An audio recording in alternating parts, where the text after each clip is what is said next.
What's up, ladies and gentlemen? Welcome back to the garage. Gerald here with you, of course. We're doing another tier list today. As a channel member, if you are in the Garage Legend tier, you get to choose one tier list a month for me to do here, either on the main channel or for the member-only channel. However, this time, obviously it's on the main because we're going to be doing the films of Dwayne "The Rock" Johnson.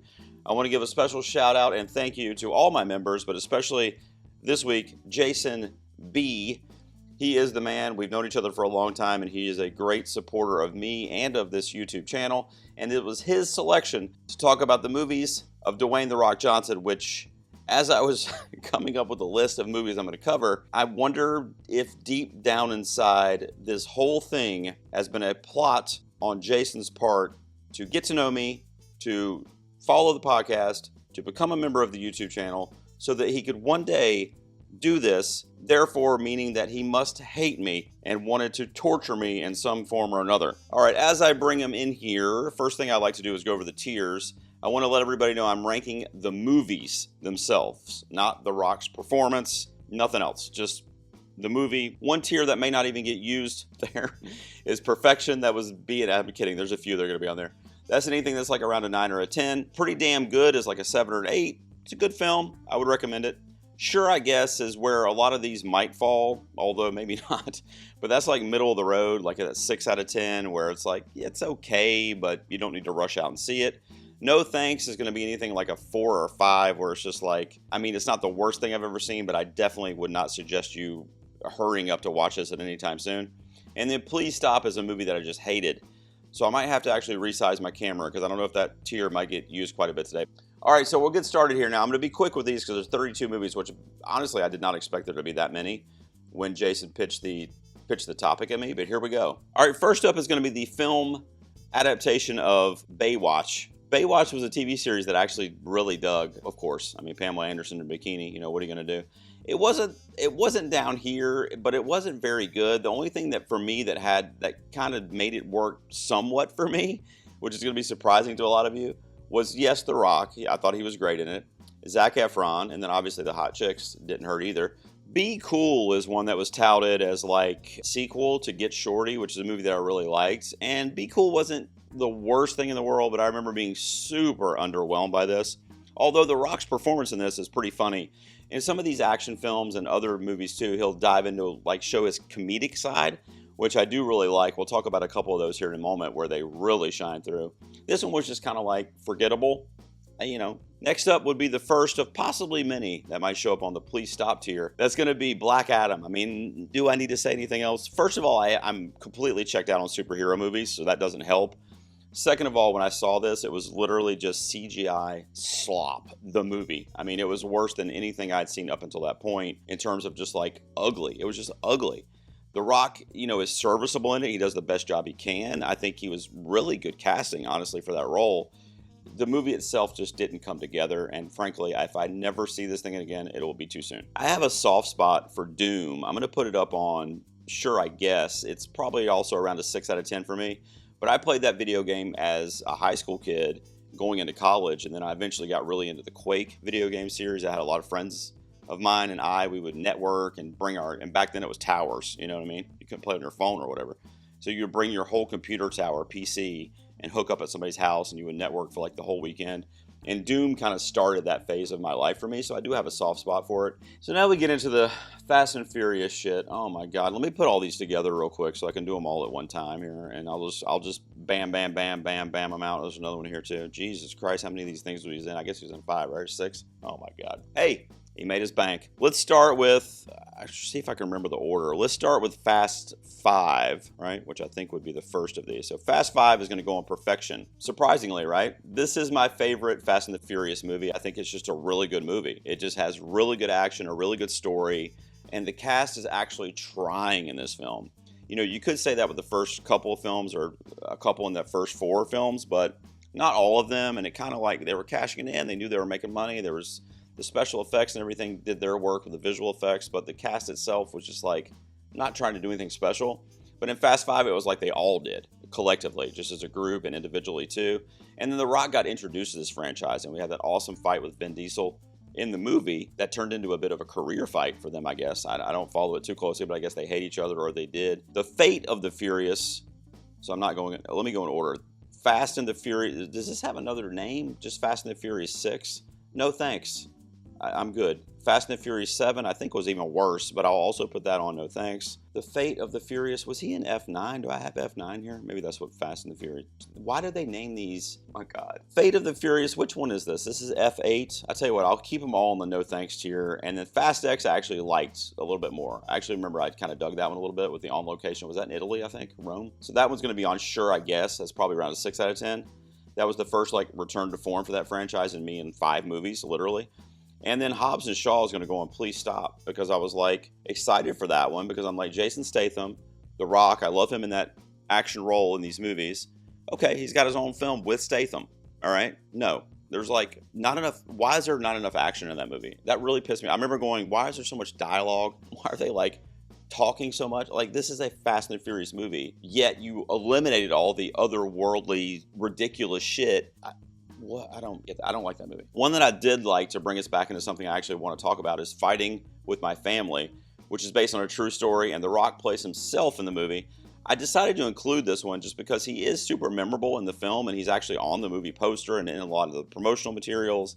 He was in the trailer. I'm sure he was a big draw for this movie when it came out, which helped the film overall, and it's got Florence Pugh as Paige in the lead role. I mean, is there any movie Florence Pugh's in that's not on the perfection tier?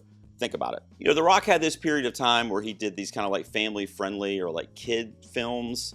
This is one of the Disney films that I'm going to actually put on sure, I guess. But the thing that I do hate about it, that the element of it that would go down on Please Stop, would be the cliche predictability of these movies. They're so predictable. But also I step out of myself and I go, okay, well, they're not driven to me. They're driven to 10-year-olds. And in a lot of cases, or in this case, 10-year-old girls, really. You know, it's a father-daughter relationship. So the father piece, you know, that The Rock was playing here, finding out he had a daughter and having to kind of like raise her on the fly, while he's also a very popular NFL star, well, the equivalent of the NFL in the movie, the game plan. So, you know, I didn't hate it. I haven't seen it in a long time, but I actually remember seeing this initially when my daughter was young. I think she was like 8 or 9. When I saw this, which is the age of the little girl in the movie, so it has fond memories for me too. Gridiron Gang is another football-centric film where The Rock plays a like counselor / teacher to these juveniles who are in juvenile detention, basically, and he decides to form like a football league, and that's his team. And again, the predictability, the clichéness of it all is like makes you like vomit, but you can't help but kind of feel good and be uplifted by it.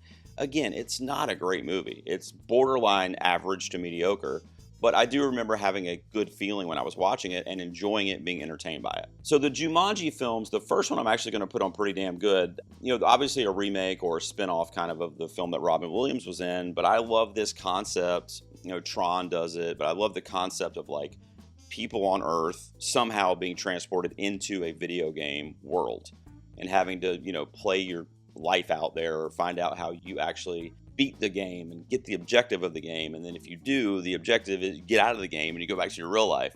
I love that concept. You know, Wreck-It Ralph was one of my favorite animated films for a similar reason, even though it was kind of from the other way around. This is fun. And not only that, it introduces that, I think it introduces kind of that combo of Kevin Hart and The Rock together. And of course, they're lifelong friends now. But their beats off of each other and their comedic timing together, even in interviews and stuff, is just really cool. I really love seeing the two of them together.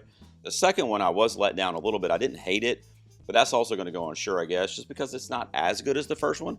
It's decent, but it didn't live up to that original. Jungle Cruise, man, I wanted to like this because I knew the Disney ride or world or whatever they call it at Disney World. I'm not sure if there's one at Disneyland that the movie was kind of based on. And I was like, this is going to be good. You know, it's like if they did a Small World and like you had these other actors doing it. I mean, maybe they have done that. I don't know. It just didn't, and it's got Emily Blunt in it, and it just didn't live up to it. I was just like, man, I wanted to like this. And I ended up just kind of walking away going, well, that was boring as shit. So Jungle Cruise is a no for me. All right, here we go. Let's get some up on the perfection tier. The first Moana. I mean, we have a voice casting here, obviously, but I wanted to include it because it's probably one of The Rock's most notable or popular roles. And forget it, as Maui, I mean, he's like the absolute best voice cast that you could possibly think for that role. I don't know if they drew that character to be Rock-like or Dwayne Johnson-like in his likeness, but it is, and it fit perfectly. He can't sing, but that's the point. Maui can't sing. He's just trying to be supportive. Some of the best songs from Lin-Manuel Miranda in that movie. And we're talking about watching movies with my daughter. I can remember watching that one when she was growing up, and it was one of my favorite in the Disney canon, and it still is, probably because of the music. I really liked it. Moana 2 is not going to go on perfection. It's also going to go on Sure I Guess. This is a pretty recent movie that, again, when these sequels come along and the first ones are so good that you're like, man, this is going to go down as one of the all-time great modern Disney animated films. It's just tough to do a sequel, unless maybe you're the Toy Story films, because all those sequels tend to be great. And that's Pixar, but it's just tough to do, So then we have a couple that would be in that Mummy franchise that they tried to get going again with The Rock involved and Brendan Fraser. The Mummy Returns, The Rock shows up as the Scorpion King, and I'm like, no. I like the first one with Brendan Fraser, and they're introducing The Rock here, and I get it, the draw for the box office and that kind of stuff, and he was obviously, like I said, trying to get, and you can see, based on this tier list, trying to get into that action world, trying to be the next Schwarzenegger, right? And it just didn't work. I mean, it was just not the same as what I loved from before. And I'll go ahead and do the Scorpion King next, which is actually over here because it's doing alphabetical order, but that was kind of the follow-up. Guys, what the fuck? What are we doing, man? I think that might be the worst movie on this whole thing, to be honest. I'll let you know at the end. Hang tight. Rampage was another one based on a video game. This was, I think, the 80s. Don't quote me on that. It was either the 80s or 90s. And obviously a King Kong kind of story. Great special effects. The Rock, again, perfectly cast. Had a little bit of that Jumanji flair, but the stakes were higher. I really dug that movie. Now, I barely remember it because I saw it when it came out, and I saw it in the theater. I think it was either IMAX or Dolby or one of the cinemas like that where I saw it. So that probably helped, and I haven't seen it since. But I should actually watch this with my 12-year-old son because I have a feeling he would dig this movie too. But Rampage is a good time for a video game adaptation and an action movie. Red Notice, no thanks. This is one of those regurgitated action films that we got from Netflix. There was a span of about 5 years where it was Chris Evans, Chris Hemsworth, Ryan Reynolds, The Rock, and they're all just being on their own fucking carousel at Netflix. So okay, we'll stop it here. Okay, you're up next, okay? And not only that, most of the titles had the word red in them. I think there's 2 on this tier list. I don't get it. This one was not that great, though. The premise is not bad. Almost like a heist kind of vibe to it with the action elements built into it. The good news is, with Gal Gadot being in the movie, The Rock's acting wasn't the worst acting in the film. Well, here's another red one. Speaking of, it's actually a red one. Oh, God, no. I mean, cash grab the movie. I mean, really, it's man, this was one of the worst movies I saw. I think it was last year, 2024. Man, I'm glad The Rock is coming around with The Smashing Machine, which will come up here in a second, because he needed to get off of this Netflix action train. So basic, so formulaic. I already mentioned the ugly ass effects in the movie. The action sequences were not even that great. And this one I think was Chris Evans, I think. What was the other one? Chris Hemsworth or Ryan Reynolds? Yeah, it's just the same shit. I feel like 10 of the movies on this tier list are the same movie. I really do. All right, here's what I'm going to put up on perfection, though. This would probably be a 10 out of 10 for me, or at least a 9 out of 10. That's The Rundown. This was late 90s, I think. Early 2000s, maybe. Early in The Rock's infancy stages of his action star career, really. And it was when I kind of added movie star to my fandom of The Rock from having enjoyed him in the WWE, because he was so good in this. And you had him in his with Stifler, right? Sean William Scott. So you got a bit of the comedic back and forth there. And he really, he's out in the jungle and he's trying to basically find Sean William Scott and bring him back to his dad. And it's a whole money for, or bounty hunter for hire kind of scenario. It also had one of my Hollywood loves, Rosario Dawson, in it, and a pretty juicy villain performance in this movie from Christopher Walken. I think The Rundown has kind of fallen off in The Rock's career when you think about the movies he's been in, because it was so early on. It was 2003, by the way. I looked it up. But I love this one. This, as you can see, top tier for me in terms of The Rock's filmography. San Andreas is not top tier. It's going to go down here on Please Stop. Again, I feel like it's the same movie as another one I'm about to mention. And neither one of those movies are good necessarily.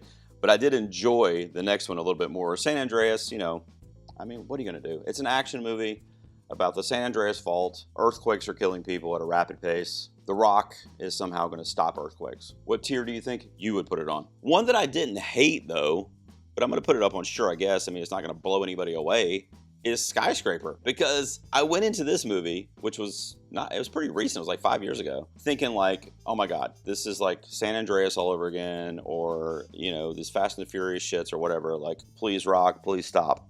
But then I saw the movie, and I remember like about 2/3 of the way through the film, I saw it in the cinema, I was going, why, I like this. Why do I like this so much? It was a pleasant surprise, the movie was. It's not a good film. You know, don't quote me as saying that Skyscraper with The Rock is a good movie, because it's not.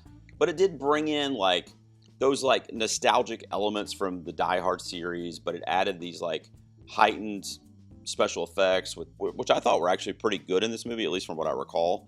And The Rock's doing his thing as an action star. I mean, this is one of the better ones. You know, it was like seeing Schwarzenegger in The Last Action Hero. You know, he's just doing his thing. You know, he's in that space now. He's kind of owning that space, and he's just having fun with the role that he's playing.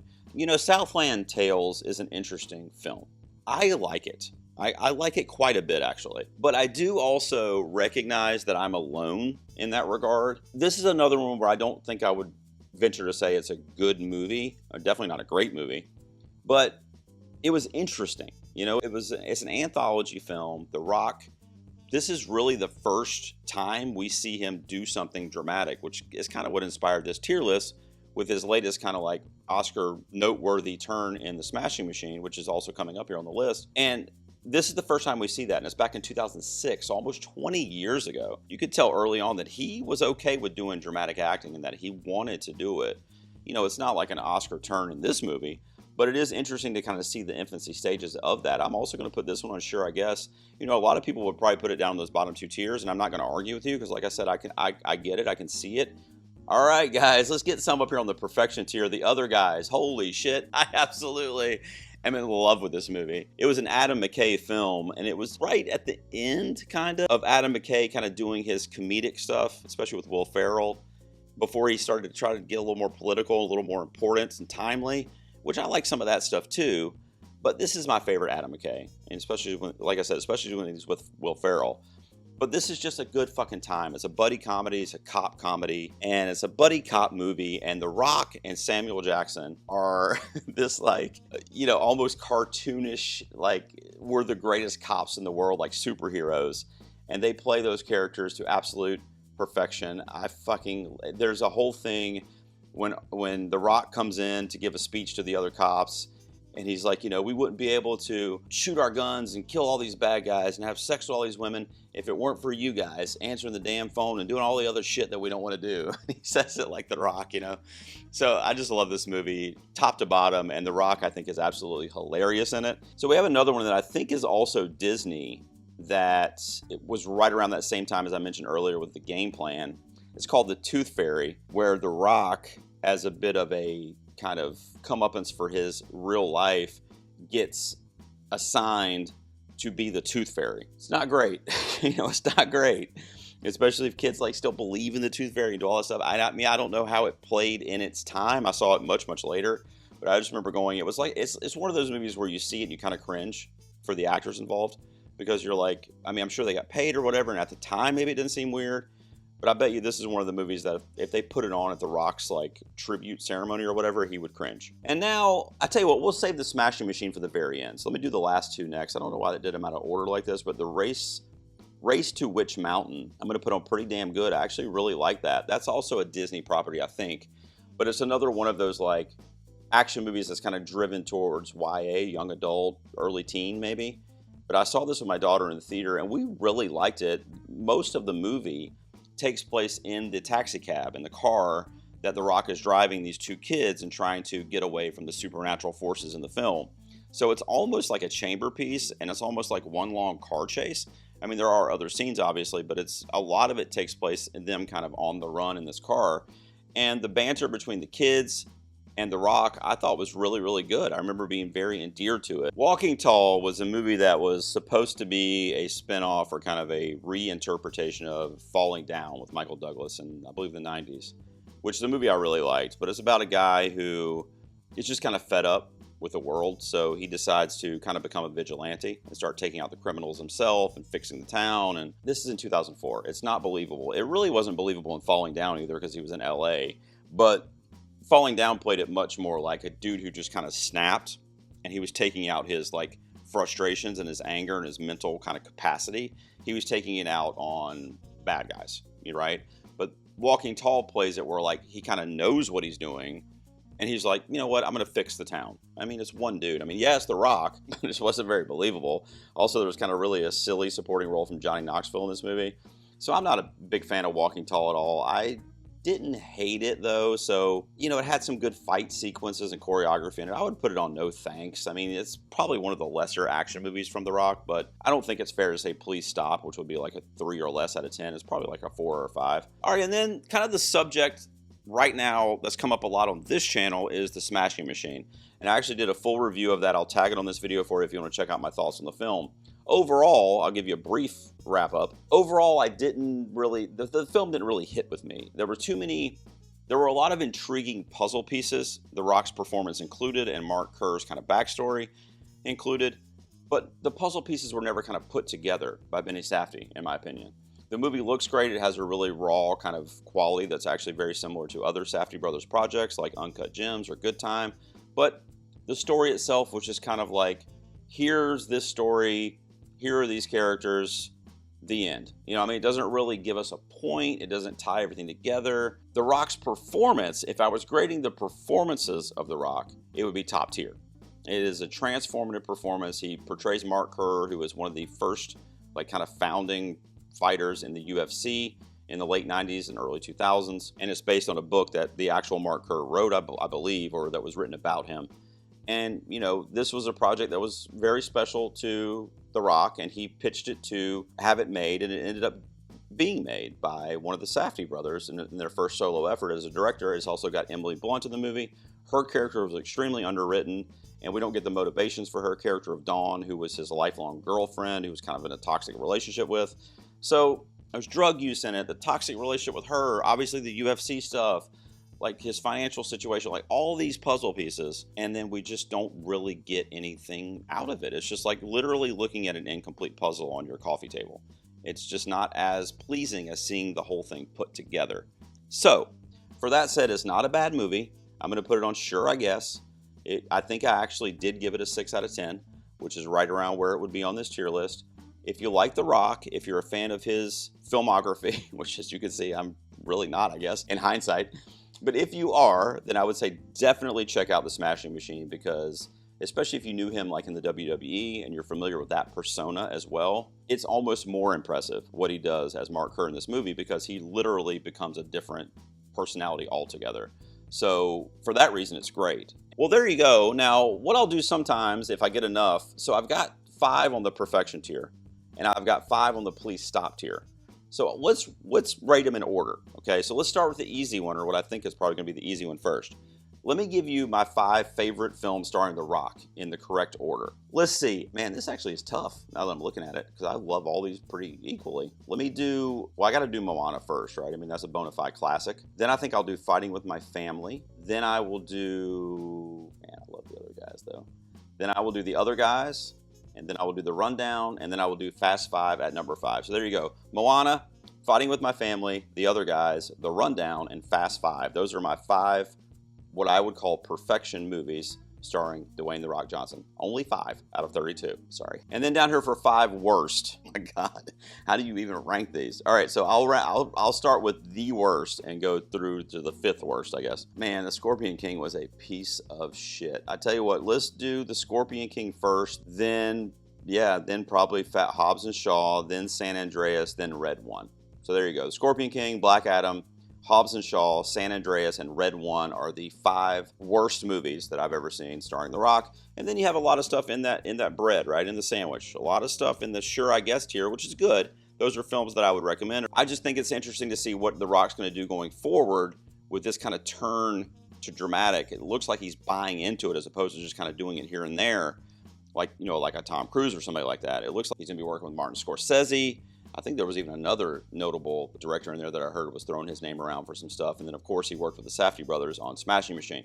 All right, guys, that is it for that tier list of The Rock. Again, I want to thank my member, Jason, for pitching this topic to me. He'll get another one next month as long as he didn't live out his ultimate plan to get me to watch all these rock movies, and he'll get to pick another one next month. Remember, if you're a member of the channel, you can also do that, and there's a lot of other sweet perks, including a free 4K Blu-ray code that I give away to a member every month. And for the month of October, it is, why is the glares on it, but it's Corpse Bride. Tim Burton's Corpse Bride just came out on 4K for the first time. We'll get to check out that transfer. I've got other ones coming up too. I'm going to be giving away F1 4K code probably next month for that one. Superman, I just got the new Superman with Corn Sweat. I'll be giving away all those codes. Every month I give one away to any member, any level. If you want to join, if you want to support me out here in the garage, which is the most important thing, just click join down below and you can read all about that. I will see you guys for the next tier list or whatever the hell it is I'm talking about award season out here in the garage.